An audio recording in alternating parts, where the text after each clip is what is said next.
Nós começamos o ano a falar sobre prioridade. Eu gostaria de continuar falando sobre prioridade. Na semana passada, logo no primeiro culto presencial do ano, eu disse que nós temos que estabelecer prioridades, não é? Vocês todos, assim como eu, temos demandas diante de nós, e o vosso boletim tem um resumo da mensagem do domingo passado, que eu vou desdobrar um pouquinho mais hoje. Há clamores por todo lado, há pessoas a querer chamar a nossa atenção por todo lado, muitas pressões disputam a nossa atenção, recursos, tempo e investimento. E às vezes nós não nos damos conta, mas corremos de um lado para outro e realizamos muito pouco, produzimos muito pouco de coisas que realmente importam. Nós precisamos saber o que realmente vale a pena, com quem vale a pena estar, com quem vale a pena relacionar-se, o que buscar, o que realmente importa. Porque muitas vezes nós damos demasiado tempo, recursos e atenção para coisas que para nada aproveitam, que são só distração daquilo que é realmente importante para as nossas vidas e para a vida das pessoas que estão à nossa volta, que nós amamos. Assim, meus queridos, é preciso estabelecer prioridades e hierarquizar o nível de importância que damos às coisas. Nós dissemos que como cristãos devemos ter critérios que estabeleçam que o eterno e a eternidade é mais importante, infinitamente mais importante do que é passageiro e temporal, que pessoas devem ter prioridade sobre as coisas, e ultimamente vocês sabem que tudo é pelas coisas e as pessoas ficam em segundo plano, e as pessoas utilizam as coisas, as pessoas e idolatram as coisas. É isso que tem acontecido. Mas entre as pessoas, quais são os relacionamentos que eu tenho que priorizar? Não é? Primeira prioridade no meu relacionamento deve ser dado a Deus. Depois, a nossa família imediata, nosso cônjuge, os nossos filhos, e depois a comunidade do povo de Deus, e depois as outras pessoas, né? Deixe-me pensar convosco sobre essa prioridade a nível dos relacionamentos. Como é que anda o nosso relacionamento com Deus? Como é que eu sei que Deus está tendo prioridade no relacionamento para mim? Quanto tempo eu despendo na presença de Deus, né? Quanto tempo eu gasto com a palavra dele? Sabe que às vezes nós olhamos para o rei Davi e nós dizemos assim: olha, eu gostaria de ser como o rei Davi, que guerreiro valente, que rapaz talentoso, alguém que derrotou o gigante Golias na sua juventude e depois veio a se tornar rei de Israel, um homem segundo o coração de Deus. Mas sabe o que Davi priorizava na sua vida, na sua agenda? Se você observar, eu vou ler para você o Salmo de Davi, que é atribuído a Davi, Salmo 5, verso 3, ele diz: de manhã, Senhor, ouves a minha voz, de manhã te apresento a minha oração e fico esperando. Davi tinha como na sua agenda despertar e ter tempo para Deus, tempo com Deus, tempo de oração. Ele diz: de manhã, Senhor, ouves a minha voz. Quem ouve, quem te ouve, com quem conversas logo pela manhã? Isso determina a importância que essa pessoa tem, não é?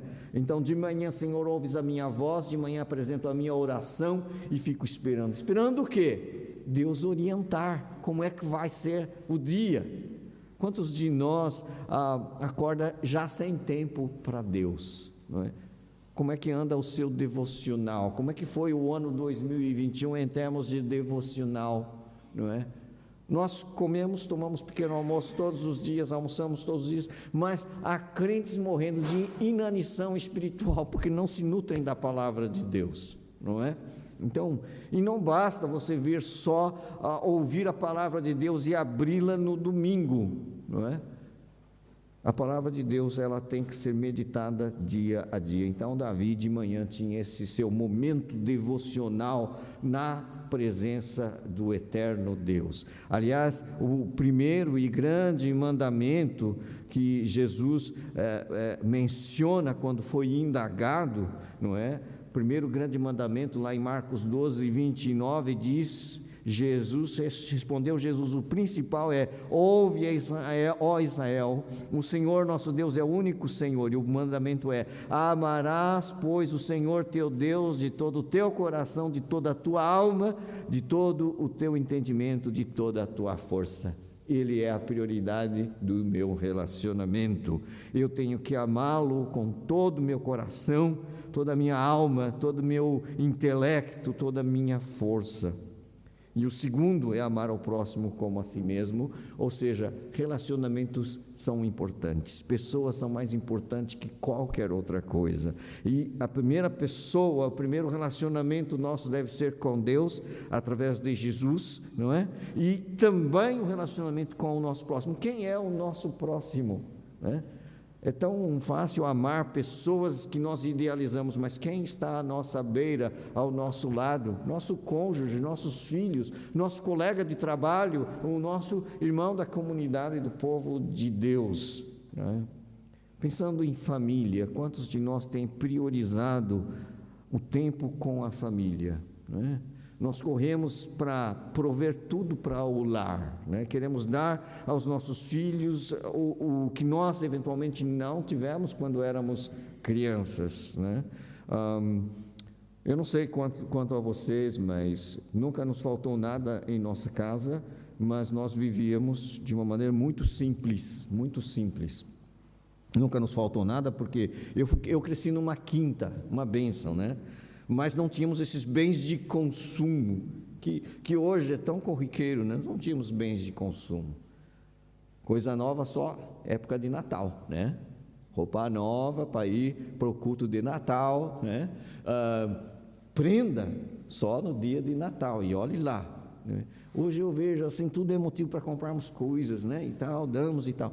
É diferente, mas sabe, o que eu penso é que hoje parece que as coisas ficaram tão diluídas, né?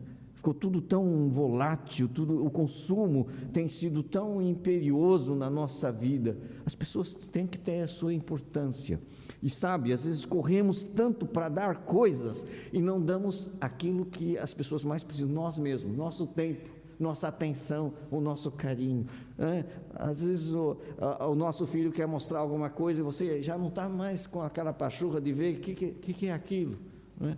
Mas é tão importante, né? É um privilégio poder acompanhar o desenvolvimento dos nossos filhos. Mais do que dar-lhes coisas, é acompanhar o processo de como é que eles crescem, o que aprendem, as suas descobertas, etc. Eu colocando-me como criança, eu lembro que quando eu fui para a escola primária, cada aula, cada coisa que eu aprendia, era uma descoberta para mim. Eu chegava em casa todo ansioso para encontrar a minha mãe, para dizer o que eu tinha aprendido lá na escola, né? Mãe, eu aprendi o que são antônimos, né? Antônimos são opostos, e contava tudo que eu aprendia para minha mãe, e eu acho que ela ficava admirada com aquilo, né? E eu ficava todo empolgado, né? Mostrando que eu tinha aprendido, sabe? Às vezes as crianças voltam para casa, para quem que elas vão contar a novidade? O amiguinho da escola que fez, e as peripécias, ou quando teve um aborrecimento, não é? Chega lá tão frustrado para casa, teve uma nota ruim. Para quem, no ombro de quem vai chorar? Essas crianças precisam de ser acarinhadas. Os nossos filhos precisam desse tempo, não é? Sua esposa, seu marido precisa de ti. Então nós temos tempo para isso. Eu quero falar especialmente de nós, os homens. Veja só o que 1 de Pedro, capítulo 3, versículo 7, fala para maridos. Maridos, vós igualmente vivei a vida comum do lar com discernimento. 1 Pedro 3, 7, né? Vivei a vida comum do lar. É viver a vida comum. É participar, é estar presente, não é? Com discernimento, tendo a consideração para com a vossa mulher como a parte mais frágil, tratai-a com dignidade, porque sois juntamente herdeiros da mesma graça de vida, para que não se interrompam as vossas orações. Meus irmãos, nós vivemos numa sociedade que infelizmente se tornou prato do dia a violência contra a mulher. Viram quantas mulheres não sofrem violência doméstica? As estatísticas em Portugal dispararam, e sendo que alguns casos nem chegam a ser notificados. Violência. Como isso é terrível. E parece que já faz parte da cultura isso, uma cultura marcada pelo pecado. Maridos, vós, igualmente, viver vida comum no lar com discernimento, tende consideração para com a mulher como a parte mais frágil, é tratá-la com dignidade. A dignidade da mulher não é uma invenção do feminismo, está aqui na palavra de Deus, logo no primeiro século, não é? Jesus, ele mostra como deve se tratar uma mulher, não importa quem ela seja, é tratar como se fosse a sua própria mãe. Lembra quando aquela mulher foi apanhada em flagrante adultério? Ele disse: mulher, ninguém te condenou. E como é que ele chamava a mãe dele? Mulher. É com todo o respeito, independentemente da condição social, moral, o respeito pela dignidade humana. E nós devemos ter respeito para com quem vive conosco, debaixo do mesmo teto. Quer seja mãe, pai, filhos, nós devemos tratar com toda a dignidade, todo o respeito, é viver essa vida comum com discernimento. E sabe, no lar é que deve ser formado o caráter das pessoas. Às vezes eu fico pensando que as pessoas logo querem mandar os filhos para a escola para ver se o professor vai resolver o problema que ele não conseguiu fazer, não fez o dever de casa. E a escola tem que resolver. E há pessoas que pensam que a igreja tem que resolver os seus problemas, então não resolve estruturalmente em casa e diz assim: olha, o departamento infantil que resolva, porque meu filho não tem parada, meu filho não tem disciplina. Não, vamos unir os esforços. Sabe, meus irmãos, em casa é que nós aprendemos os valores como honestidade, respeito, amor ao próximo, pontualidade, responsabilidade, não é? Aprendemos a dividir com o nosso irmãozinho, aprendemos a cuidar uns dos outros, é em casa que nós aprendemos isso, aprendemos a ser pontuais, é em casa, aprendemos inclusive a honrar e amar o nosso Deus, é em casa. Veja só a orientação que Moisés deu no Pentateuco para os pais de família e as famílias. Depois de falar de amar a Deus sobre todas as coisas, ele diz lá em Deuteronômio 6:6, estas palavras que hoje te ordeno estarão no teu coração, tu as inculcarás, Deuteronômio 6:7, a inculcarás a teus filhos, e delas falarás assentado em tua casa e andando pelo caminho, e ao deitar-te e ao levantar-te. Também as atarás como sinal na tua mão, e serão por frontal entre os olhos, e as escreverás nos umbrais de tua casa e nas tuas portas. Sabe o que eu vejo isso? É um lar cristão. É um lar cristão, é um lar onde Deus é honrado, e aquilo que nós aprendemos, nós passamos para os nossos filhos, mas passamos como? Delas falarás, diz o versículo 7, assentado em tua casa e andando pelo caminho ao deitar-te ou ao levantar-te, faz parte da vida, não é?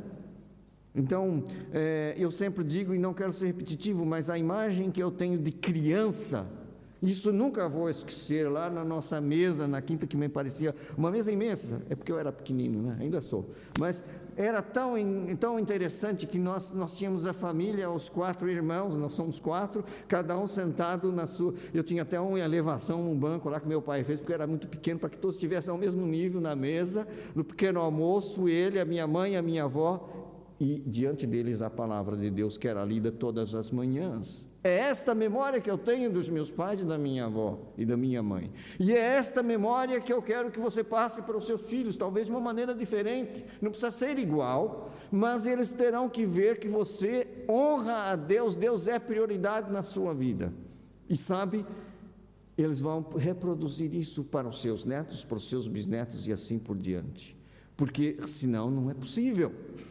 Mas, sabe, este amor a Deus, este amor ao próximo é transmitido dentro de casa. Dentro de casa. A formação do caráter começa no lar. Essas coisas ficam inculcadas Ensina a criança no caminho que deve andar, e ainda quando for velho não se desviará dele. E isso é um provérbio, é uma promessa. E toda vez que eu apresento um bebê aqui na igreja, eu digo para os pais: esta é a sua responsabilidade. Na hora da cerimônia tudo está bem, depois desaparecem. Não pode ser, não pode ser. Qual é a nossa prioridade? No relacionamento, primeiro a esposa, os filhos, a família. Não é a igreja, primeiro é a família, né? Eu sou pastor, eu vivo para o ministério do ministério, mas primeiro eu tenho que estar bem com a minha esposa e com as minhas filhas, senão não vai valer nada. Então, organize a sua vida em casa primeiro, depois realmente não deixe de congregar. Algumas pessoas têm se habituado nessa pandemia a evadir-se do compromisso com a igreja. Isso está a me preocupar um pouco, mas acho que parece que isso se tornou comum, a pessoa prescindir de estar na igreja, né? Não vão nessa conversa, porque isso é diabólico, tá? Devemos ter o compromisso com a família, a vida comum no lar, mas também devemos ter compromisso com a casa do Senhor, com a igreja. Sabe aquele Salmo 122, 1? Alegrei-me quando me disseram: vamos à casa do Senhor. E sabe quando nós não podemos ir, nós que amamos a Deus, não podemos ir, nós nos sentimos, ou pelo menos nos deveríamos sentir como aquele salmista dos filhos de Corá, não é? Lá no Salmo 42, não é? Versículo 4, ele diz: lembro-me destas coisas e dentro de mim se me derrama a alma, de como passava eu com a multidão de povo e os guiava em procissão à casa de Deus, entre gritos de alegria e louvor, multidão em festa. Sabe que cada domingo devia ser uma celebração alegre, porque domingo é o dia que nós celebramos a maior vitória de todos os tempos, a ressurreição do nosso Senhor. É o dia do Senhor. E sabe, é dia do Senhor, não é o seu, é o dele. É um dia consagrado para Deus. Eu fico feliz quando eu ouço pessoas, crentes, que dizem: pastor, quando eu não vou à igreja cultuar a Deus, não me é domingo. Não é a mesma coisa. Nós devemos ansiar, e eu creio que se nós negligenciarmos, talvez algum dia nós vamos nos lembrar e dizer assim: pá, que bom que era, como era bom. Como era bom ir à casa do Senhor, louvar ao Senhor juntamente com os meus irmãos. Há pessoas, meus queridos, que anelam tanto por esses momentos. Há pessoas que não podem fazê-lo. Há pessoas que estão impedidas de fazê-lo. Nós temos irmãos internados em um hospital que não estão a poder fazer. Há pessoas que por motivo de saúde estão confinados e isolados e não podem fazer. Tu podes e não vens. Por quê? Por um pecado grave chamado preguiça. Preguiça. De manhã, não. Hoje não é? Mas é dia do Senhor. É maravilhoso poder despertar. Hoje é dia do Senhor. Vamos nos reunir com os nossos irmãos, vamos estar com quem nós não estivemos a semana toda, vamos partilhar e louvar juntos ao nosso Deus. Sabe, nós podemos estar muito distraídos com outras coisas, mas lembre-se, essas coisas vão passar. Deus é eterno. E sabe, o que eu lamento é que algumas pessoas introjetaram para dentro da cultura cristã uma coisa que não é cristã: o individualismo consumista. É isto, o individualismo consumista. Eu vou à igreja para mim, ninguém, não preciso falar com ninguém. É por isso que tem gente que gosta de igreja massa. Ninguém sabe quem é quem ali, ele vai, tem o seu momento de êxtase e sai, pronto, consumiu e sai. Mas não é assim. Deus é comunidade, tanto é que Deus é trino. São três pessoas em perfeita unidade. Nós fomos criados à imagem e semelhança de Deus, e Deus criou homem e mulher, os criou. Não criou só um, criou homem e mulher. Não é bom que o homem esteja só, é bom que o homem viva em comunidade. Então, nós precisamos nos aperceber que cristianismo não pode ser individualista. A decisão de seguir a Cristo, como eu disse, é individual, mas o cristianismo é comunidade, é viver com os demais, é viver edificando os outros com seus dons e talentos e se deixando edificar pelos outros também. Nós precisamos uns dos outros, meus queridos. Nós não somos uma ilha. Já dizem os sociólogos que nós não somos uma ilha, né? Então, nós vamos à igreja, mas para que nós possamos desfrutar do que a igreja tem de melhor para nós temos que ter compromissos com a comunidade do povo de Deus. A partir do meu batismo, eu nasci dentro de uma comunidade que é a comunidade do povo de Deus, e nela devo crescer, viver, contribuir, até porque Deus vai atuar através dessa agência que Ele criou, chamada igreja, para testemunhar ao mundo e alcançar o mundo com o Evangelho de Jesus. Então, na igreja o que acontece? Em primeiro lugar, adoração. Nós juntos vamos reconhecer quem é o nosso Deus, e nós vamos dizer, nós somos povo que pertence a Deus. É aqui que nós temos sentido de pertença, de comunidade, e como comunidade nós adoramos esse Deus maravilhoso que acabamos de cantar nos hinos e coros que cantamos. Aqui reconhecemos que nós sem Deus não somos nada, que Ele é o nosso tudo, é para Ele que nós vivemos. Aqui nós temos comunhão, primeiramente com Ele, vertical, através de Jesus, mas também comunhão uns com os outros. Nós precisamos do aspecto vertical e do aspecto horizontal. A comunhão é possível em Cristo, somente em Cristo. O demais é mero convívio social. Na igreja é mais do que isso, é comunhão. Nós temos algo em comum, a nossa fé em Jesus, a nossa causa, a nossa luta. Também é na igreja que você é equipado através do ensino. E deixe-me falar uma coisa para todos vocês, eu tenho um santo orgulho, se é que essa palavra não é meio contraditória, né? Da equipa de professores que nós temos na nossa escola bíblica dominical. É um time, é uma equipa do melhor que eu poderia imaginar ter nesta igreja. E sabe, a tristeza do meu coração é que algumas pessoas ainda não se aperceberam disso, da importância do estudo da palavra e de ter pessoas que a ministram com graça, com talento, com preciosidade. Professores gastam tempo, ou melhor, investem tempo para preparar materiais para cada faixa etária. Você, pai, olha, quando os nossos filhos são formados na EBD, eles aprendem a palavra de Deus, amar a palavra de Deus, ler, interpretar, memorizar. São tesouros que vão levar para a vida toda. Agora, os filhos não vêm sozinhos, principalmente se são menores. Os pais têm que trazê-los. Se não há compromisso dos pais, eles vão ficar à deriva. E a responsabilidade é de cada um de nós, pais. Eles não vêm sozinhos, nós os trazemos. Sabe, haverá dias em que os pais vão pedir para os filhos irem para a igreja e eles assim, já não quero.